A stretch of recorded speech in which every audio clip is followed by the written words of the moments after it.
E aí, galera, graças e paz, tudo bem com vocês? Eu espero que sim, em nome do Senhor Jesus. Estou aqui mais uma vez, graças a Deus, para compartilhar a palavra do Senhor com vocês. Como vocês viram aí o tema da mensagem de hoje, a gente vai estar meditando na palavra do Senhor, exatamente nessa questão. E hoje é o último vídeo da série sobre tentações, né? E a última palavra de hoje é apenas um versículo e é muito conhecido, que se encontra lá em João, capítulo 8, versículo 44. E assim diz a palavra do Senhor: Vocês pertencem ao pai de vocês, o diabo, e querem realizar o desejo dele. Ele foi homicida desde o princípio e não se apegou à verdade, pois não há verdade nele. Quando mente, fala a sua própria língua, pois é mentiroso e pai da mentira. Como nós já vimos, né, ao decorrer de toda a palavra de Deus, todas as vezes, né, que Deus ele já nos revelou e nos fez conhecer a sua palavra, e a gente ouviu diversas vezes, né, a respeito do diabo. A palavra sempre vai falar que o mundo inteiro jaz no maligno, né? Que o diabo, vosso adversário, anda ao derredor bramando como leão, procurando a quem possa devorar, né? Cada vídeo que foi feito aqui sobre essa mensagem a respeito da tentação, os pontos que foram falados sobre a carne, o espírito, né? O pecado, a santidade, o diabo, né? Todos eles vão partir desse ponto aí em relação ao inimigo, né? Que no princípio, né, induziu Eva, né? E ali, com a sua mentira, como o próprio Jesus ele diz aqui, né? O versículo diz: o diabo foi homicida desde o princípio e não se apegou à verdade, pois não há verdade nele. Quando mente, fala a sua própria língua, pois é mentiroso e pai da mentira. Perceba o que Jesus ele está falando aqui. Jesus está falando a respeito do diabo, que é o meu e o seu inimigo, que é o sedutor desse mundo todo, que é o enganador, né? E a palavra do Senhor aqui está dizendo que ele foi homicida desde o princípio, e desde o princípio ele não se apegou à verdade, pois não há verdade nele. Como ele poderia se apegar à verdade se não há verdade nele? O que é um homicida? É um assassino, é alguém que mata. Ou seja, em outras palavras, Jesus está dizendo que o diabo desde o princípio foi um matador, foi um assassino, né? O objetivo dele sempre foi esse. Até o fim, sempre vai ser esse. E a palavra ainda diz que não só ele, desde o princípio, é um assassino, é um matador, e que tem sido esse, e é esse o propósito dele, o objetivo dele, mas a palavra do Senhor também diz que ele, desde o princípio, não se apegou à verdade, pois não há verdade nele. Quando mente, fala a sua própria língua, pois é mentiroso e pai da mentira. A palavra de Deus diz que ele não, desde o princípio, não se apegou à verdade, pois não há verdade nele. E a palavra diz também que quando mente, fala a sua própria língua, pois é mentiroso e pai da mentira.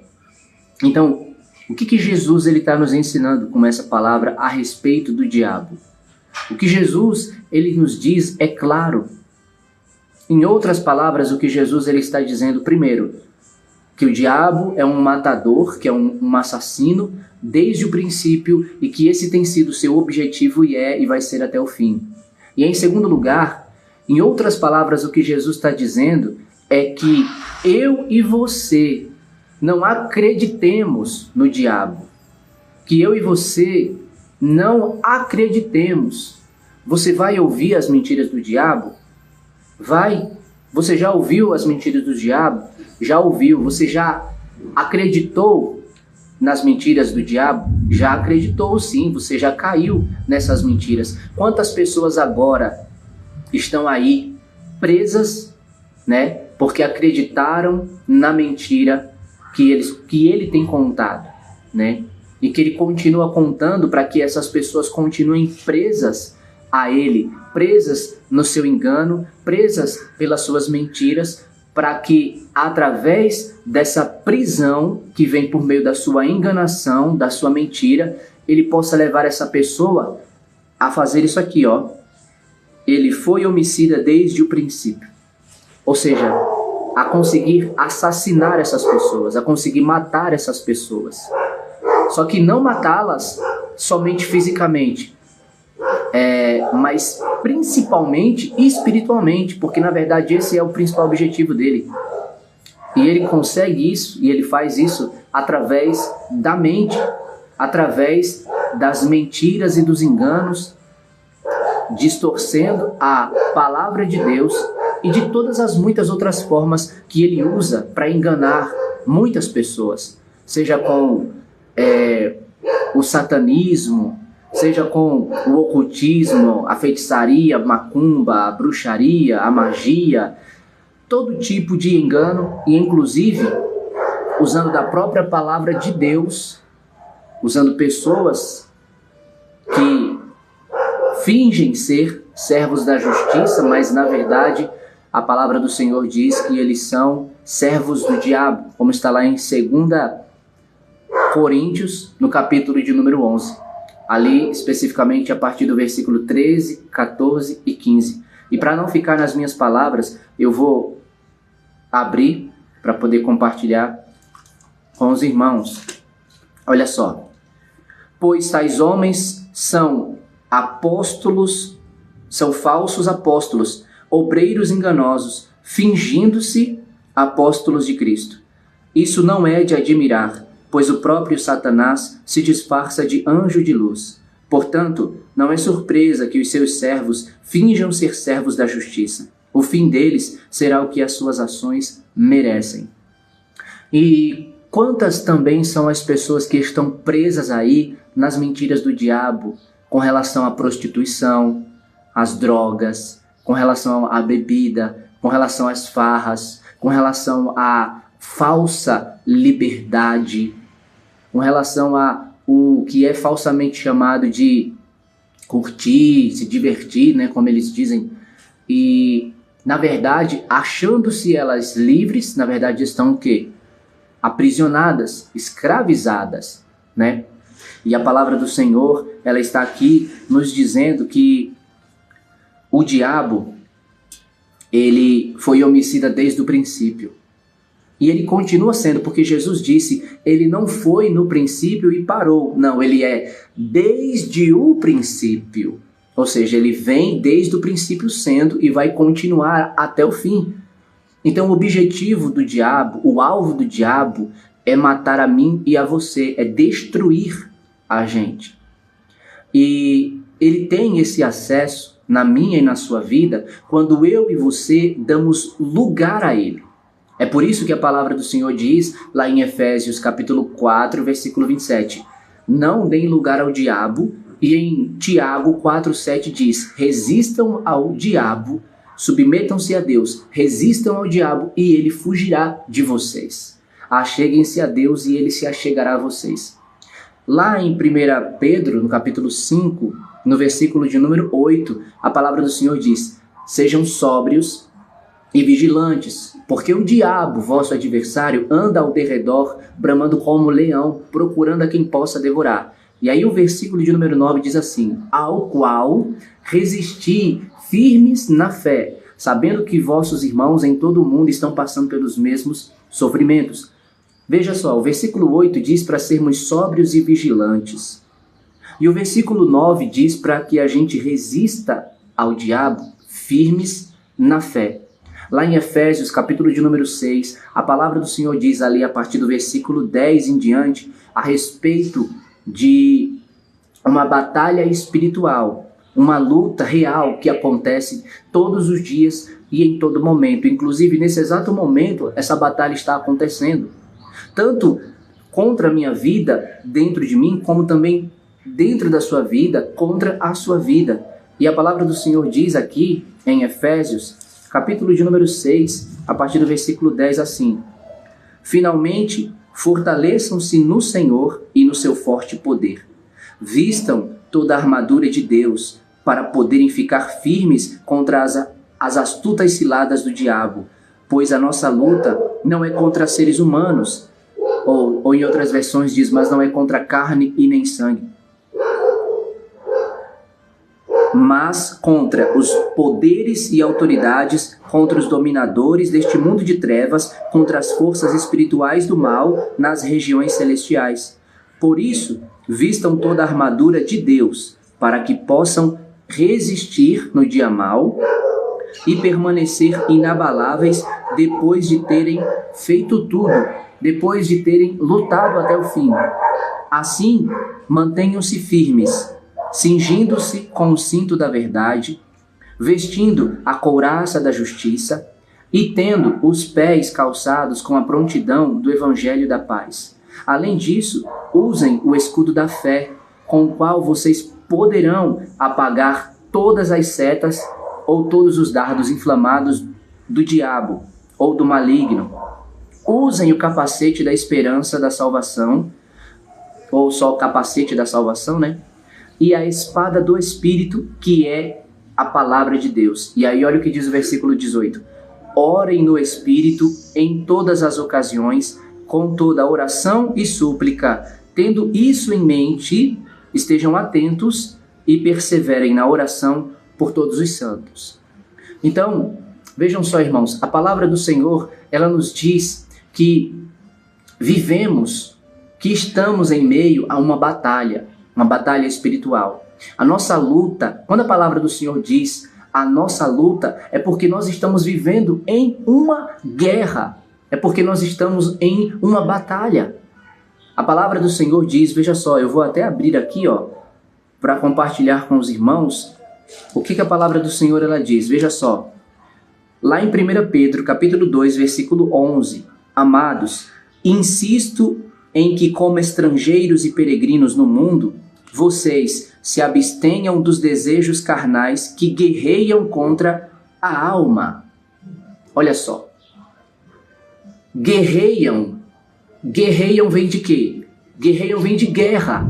E o que é uma guerra se não for uma luta, se não for uma batalha, se não for uma situação, uma ocasião em que é necessário ter uma armadura para se proteger, ter uma arma para atacar?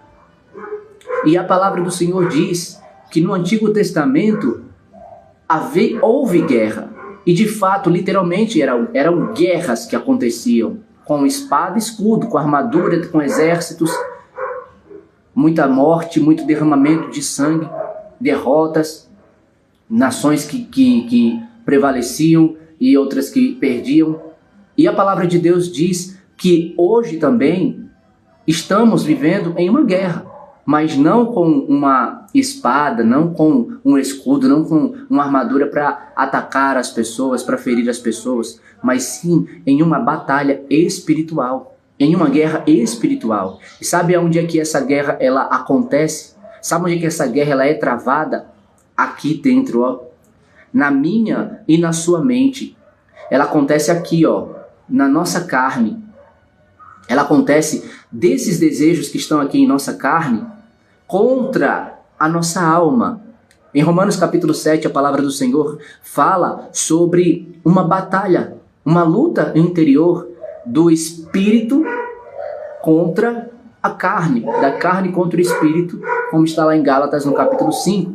E a palavra do Senhor diz ali em Gálatas no capítulo 5, a partir do versículo 16, vivam pelo Espírito e de modo nenhum satisfarão os desejos da carne, porque a carne guerreia contra o Espírito e o Espírito contra a carne. Os dois estão em conflito um com o outro, ou seja, eles são opostos entre si, de modo que não fazemos o que desejamos. E aí, a partir do versículo 19 até o versículo 21, vai falando sobre as obras da carne. E no final do versículo 21 diz que aqueles que cometem, que aqueles que praticam, que aqueles que fazem essas coisas não herdarão o reino de Deus. E aí do versículo 22 ao 23 fala sobre os frutos do Espírito Santo. Quando a gente chega no versículo 24, olha só o que a palavra de Deus diz.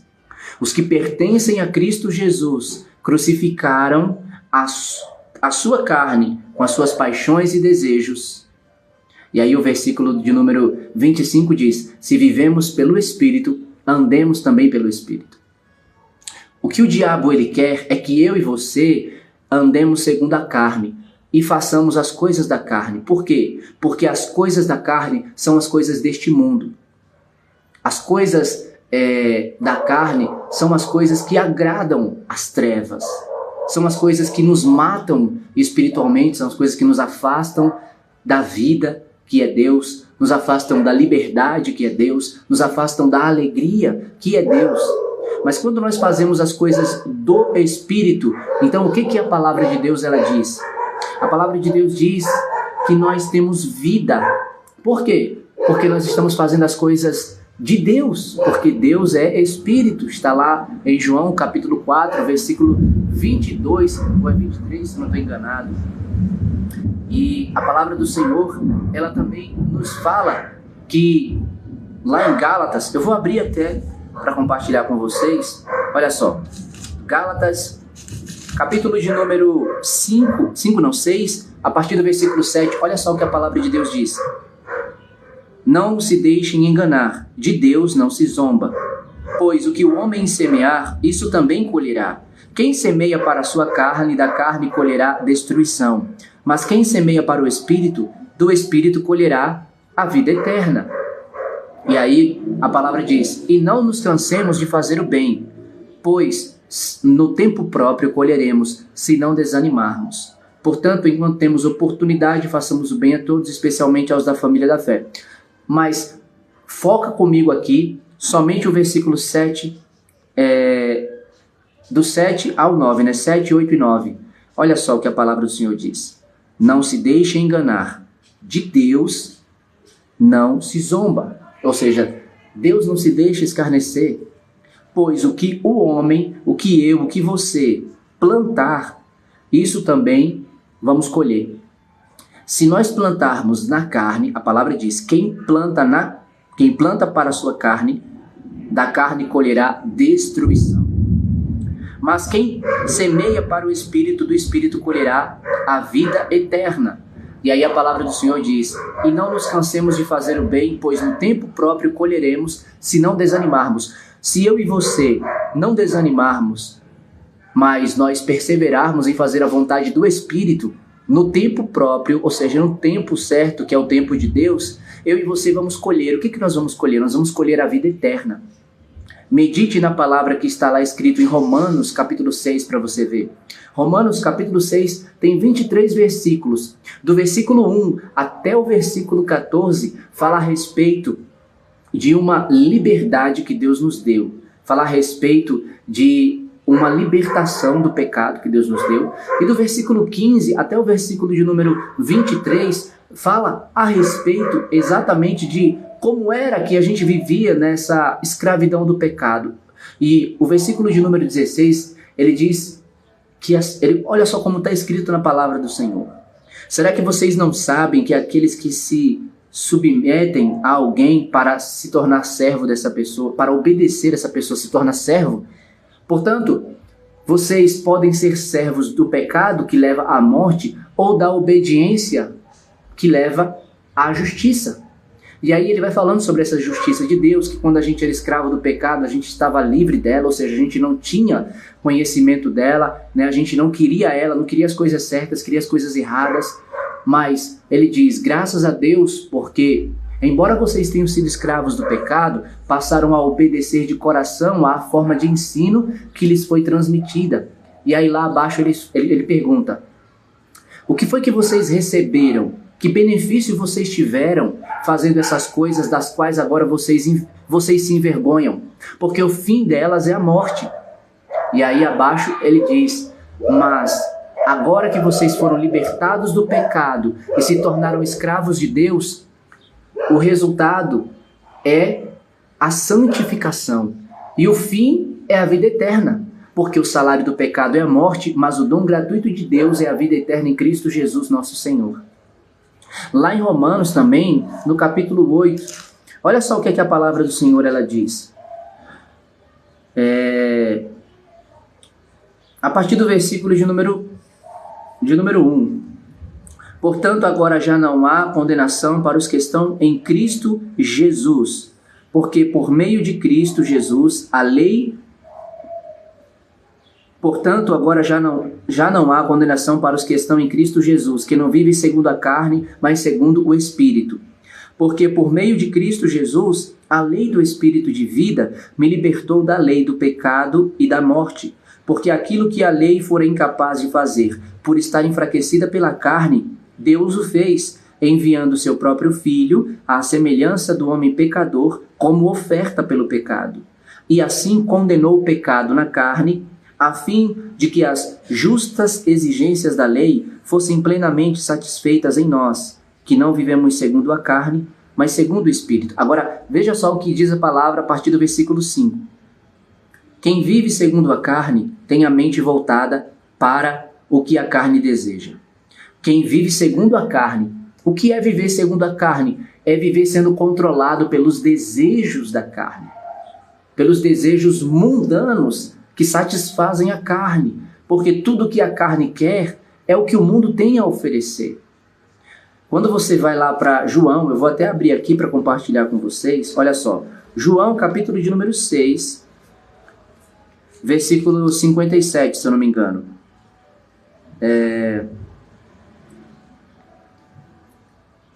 Deixa eu ver se eu acho aqui.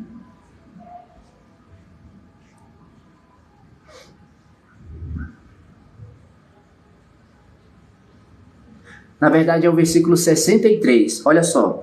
O Espírito dá vida, a carne não produz nada que se aproveite. As palavras que eu disse são Espírito e vida. Tá vendo só? Então, quem vive segundo a carne tem a mente voltada para o que a carne deseja. E lá em Gálatas, no capítulo de número 5, fala quais são as obras da carne, ou seja, aquilo que a carne deseja. E o que a palavra do Senhor diz lá? Que aqueles que fazem essas coisas não herdarão o reino de Deus. E você sabe por que não herdarão o reino de Deus? Porque aqueles que fazem a vontade da carne estão desagradando a Deus. Porque as coisas da carne desagradam a Deus. Porque são coisas pecaminosas, são coisas perversas, coisas ímpias, coisas que transgridem a vontade perfeita, agradável e boa do Senhor. São coisas ruins, coisas malignas. A depravação, a prostituição, a impureza, a lascívia, a luxúria, a vaidade, a ganância, a arrogância, a hipocrisia, a inveja, o roubo, o assassinato, a desonestidade, a deslealdade, a traição, a infidelidade, a glutonaria, as bebedeiras, as farras, as orgias, as divisões, as separações, as desuniões, está tudo ali. E a palavra do Senhor diz que Deus é Espírito. E o Espírito do Senhor não faz nada do que a carne faz.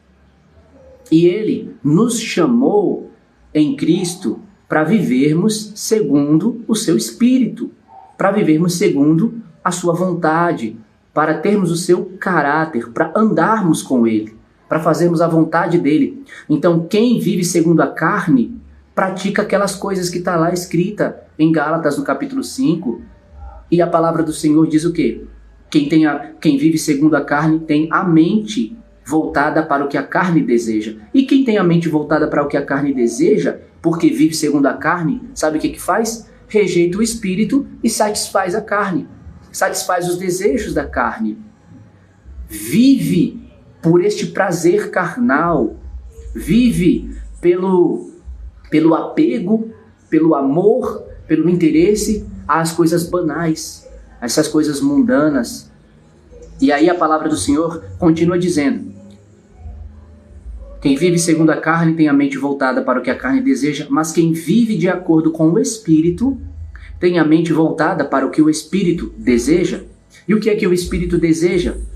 O Espírito deseja exatamente aquilo que Jesus falou.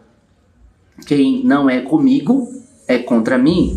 Quem comigo não ajunta, espalha. O Espírito, ele deseja unidade e ele realiza a unidade.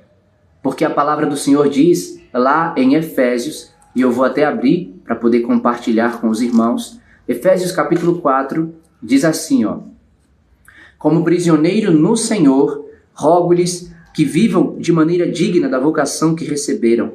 Sejam completamente humildes e dóceis, e sejam pacientes, suportando uns aos outros com amor.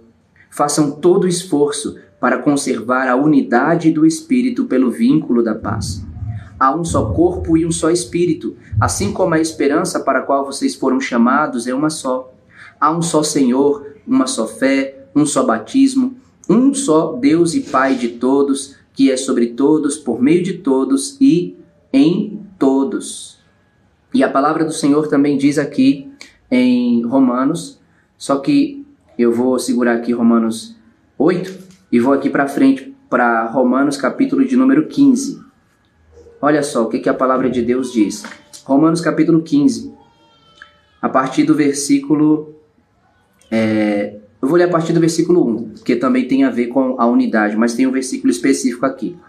A palavra do Senhor diz assim: nós que somos fortes devemos suportar as fraquezas dos fracos e não agradar a nós mesmos. Cada um de nós deve agradar ao seu próximo para o bem dele, a fim de edificá-lo. Pois também Cristo não agradou a si próprio, mas como está escrito, os insultos daqueles que te insultam caíram sobre mim. Pois tudo que foi escrito no passado foi escrito para nos ensinar, de forma que por meio da perseverança e do bom ânimo procedentes das Escrituras, mantenhamos a nossa esperança. O Deus que concede perseverança e ânimo, olha só o que diz o versículo 5.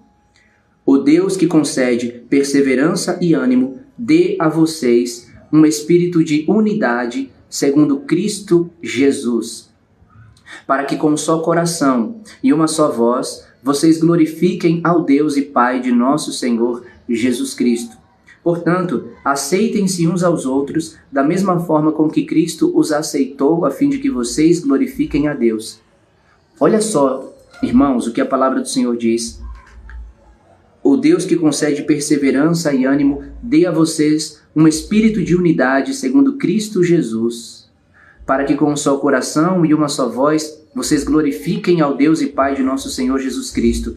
Portanto, aceitem-se uns aos outros da mesma forma com que Cristo os aceitou, a fim de que vocês glorifiquem a Deus. E não só, a palavra do Senhor está aqui dizendo, o Deus que concede perseverança e ânimo dê a vocês um espírito de unidade segundo Cristo Jesus, não só o espírito de unidade segundo Cristo Jesus, que é a vontade de Deus para a nossa vida, não só essa unidade, como diz lá o Salmo 133, né, como está aqui também em Efésios capítulo 4, versículo 3, façam todo esforço para conservar a unidade do Espírito pelo vínculo da paz. Não só isso, mas dentre aqueles frutos do Espírito Santo, como está lá em Gálatas no capítulo 5, versículo 22, 23. Então, quem vive de acordo com a carne, com o Espírito,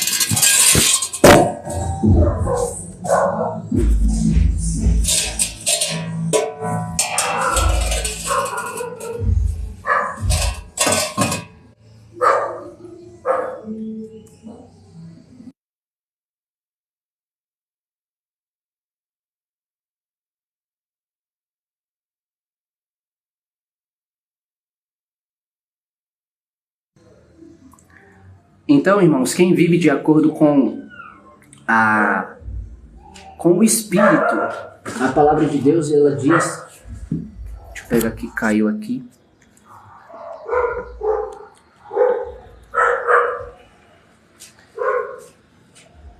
Mas quem vive de acordo com o Espírito tem a mente voltada para o que o Espírito deseja. O que o Espírito Santo deseja é exatamente que eu e você tenhamos a mentalidade de Deus com relação ao que esse mundo ele oferece.